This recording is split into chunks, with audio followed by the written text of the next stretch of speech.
Hello बच्चों, patriotism chapter के second video के साथ हम आगे के चैप्टर को पढ़ेंगे।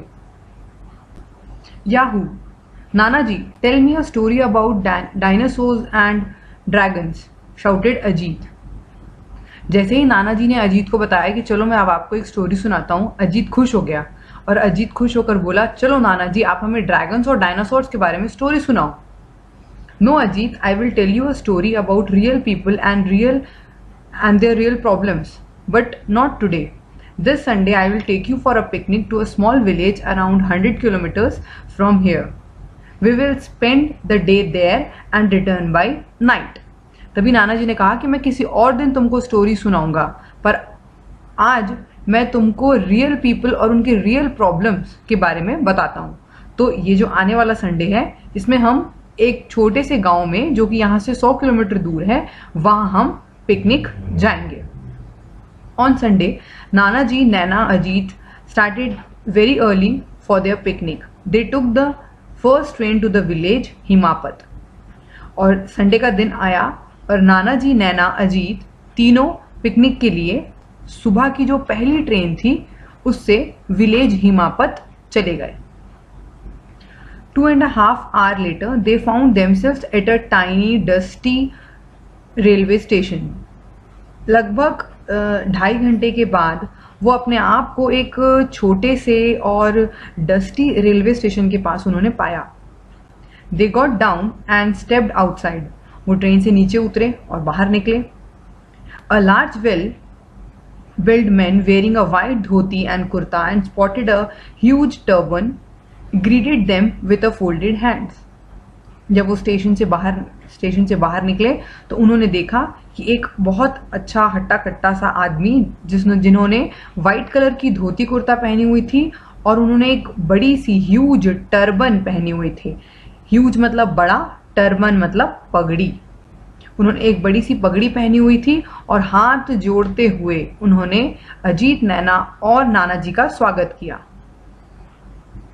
He led them to a bull cart and much to Ajit's delight. Delight मतलब खुशी. Lifted and placed them on the cart. Ajit ने कभी इससे पहले बुल कार्ट नहीं देखा था, तो अजीत ने जब वहां पे बुल कार्ट देखा तो वो काफी खुश हुआ और उन तीनों ने बुल कार्ट में बैठे। The bull cart trundled on for almost an hour till they finally reached the village. ट्रनल्ड का मतलब होता है धीरे चलना और बुल कार्ट बैलगाड़ी, बुल कार्ट मतलब बैलगाड़ी, और बैलगाड़ी धीरे धीरे चलते हुए लगभग 1 घंटा का सफर उन्होंने तय किया और फाइनली उनको जिस गांव पहुंचना था वो वहां पहुंच गए। They alighted in the front of a large brick house. Alighted मतलब उतरना। 1 घंटे के बाद जब वो गांव पहुंचे, वहां पे एक बड़े से ब्रिक से बने हुए घर के सामने वो उतर गए। An elder men and a women came out greeting Nana ji and fussing. Fussing मतलब गड़बड़, fussing over the kids. They spoke in a delight मतलब बोली, which Nana and Ajit found difficult to understand. तभी जब वो bull cart से नीचे उतरे, वहां पे एक एल्डर मैन, एक बड़े से उम्र के मैन और एक विमेन हाथ जोड़ते हुए बाहर आए और उन्होंने नाना जी को हाथ जोड़कर ग्रीट किया। और वो जिस लैंग्वेज में बात कर रहे थे वो नैना और अजीत को समझने में थोड़ी सी कठिनाई हो रही थी, डिफिकल्टी हो रही थी। An hour later, after they had breakfast, Nana ji took them to a huge people tree where there was a platform. They sat down and Nana ji started his story. 1 घंटे के बाद जब उन्होंने अपना नाश्ता वगैरह कर लिया और नाना जी फिर नैना और अजीत को थोड़े दूर पैदल एक पीपल पेड़ के पास ले गए। वहां पे एक प्लेटफॉर्म था बैठने के लिए, एक चबूतरा सा था। वहां पे नाना जी बैठे और नाना जी ने अपनी स्टोरी सुनाना कंटिन्यू किया। Around 10 years ago, there was a young man whose name was Akash.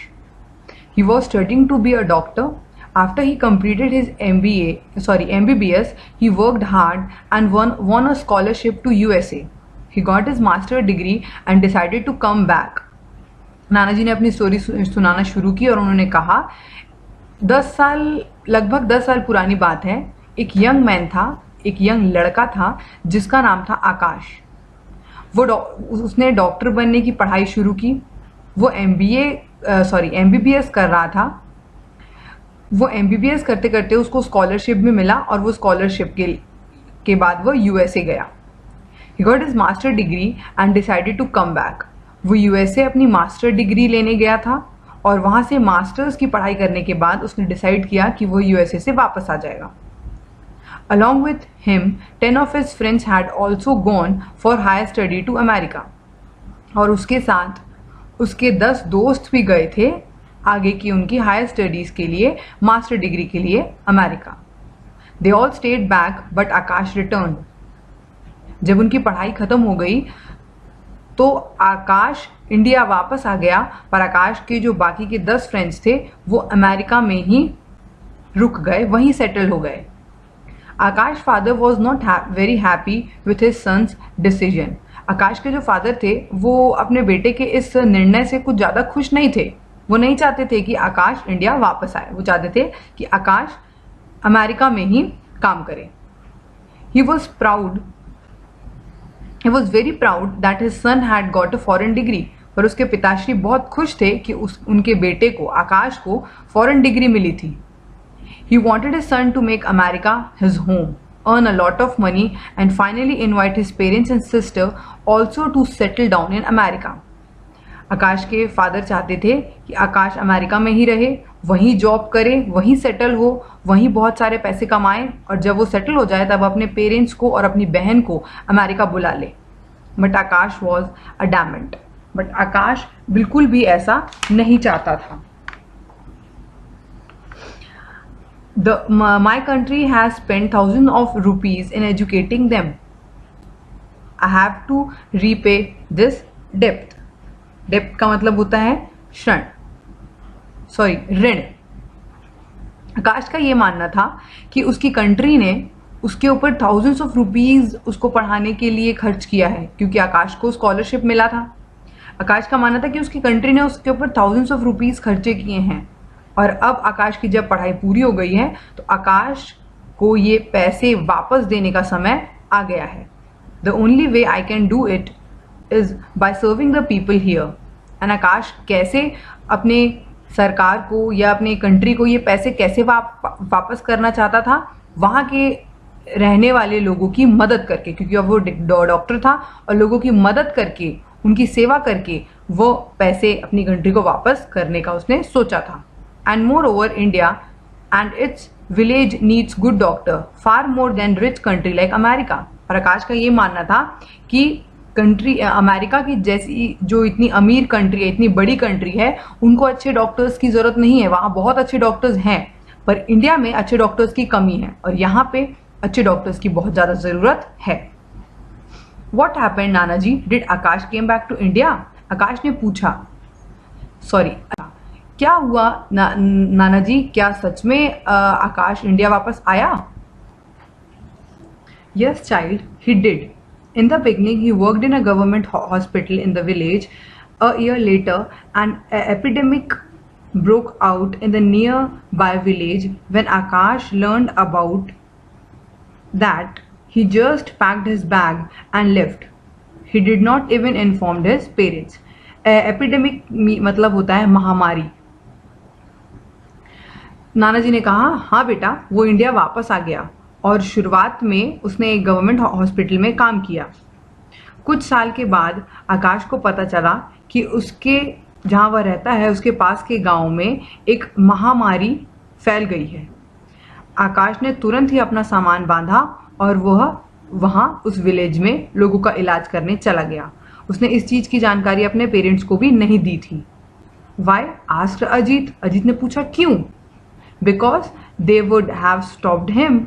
Silly, in science I have studied that during epidemics sometimes the doctor who are treating the parents also died, Naina said. तभी नाना जी ने कहा कि अगर वह महामारी के बारे में बता देता कि वह इलाज करने जा रहा है, अपने पेरेंट्स को बता देता तो उसके पेरेंट्स उसे जाने नहीं देते। तभी नैना ने तुरंत कहा, नाना जी मैंने पढ़ा है साइंस में कि अगर एपिडेमिक्स हो, अगर कहीं महामारी हो और वहाँ डॉक्टर्स इलाज करने जाते हैं तो कई बार डॉक्टर्स की भी मृत्यु हो जाती है। यस नैना इज राइट, नाना जी ने तुरंत कहा, हाँ नैना तुम सही कह रही हो। Anyway, a week later, Akash's father got a postcard from him saying that he was very busy in treating the patients and that the situation was very grave.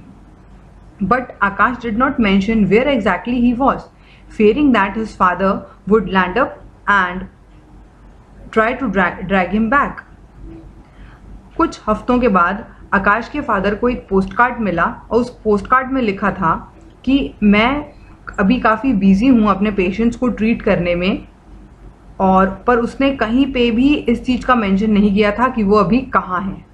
वो अपने फादर को ये नहीं बताना चाहता था कि वो एग्जैक्टली कहाँ है। अगर वो बता देता तो उसके पापा उसे वहाँ पेशेंट्स की मदद करने नहीं देते और वहाँ पहुँच के शायद उसको घर वापस ले जाते।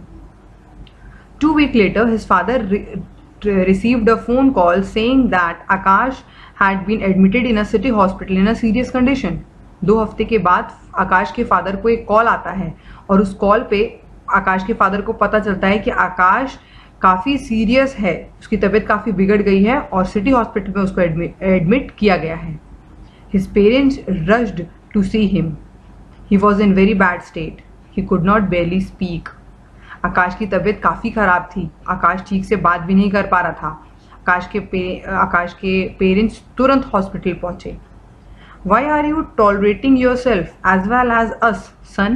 His father asked him, while his mother started sobbing. Sobbing means रोना। आकाश के फादर ने उसे पूछा, बेटा तुम ये क्यों कर रहे हो, अपने आप को और हमें क्यों परेशान कर रहे हो? और उसकी मम्मी रोने लग पड़ी। I can't help it, father. I can't bear to see people suffering. आकाश ने रिप्लाई किया, मैं क्या करूं पापा, मैं लोगों को पीड़ित नहीं देख पाता हूं।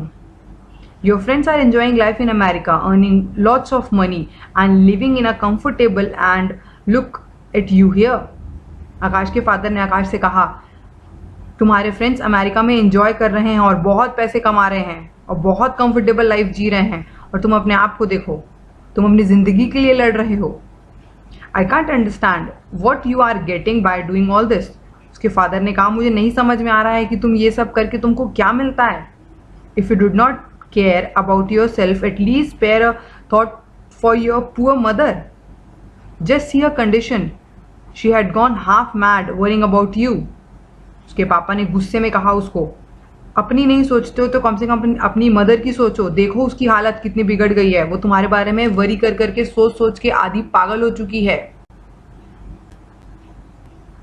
Father, I don't think I will ever be able to convince you about my actions.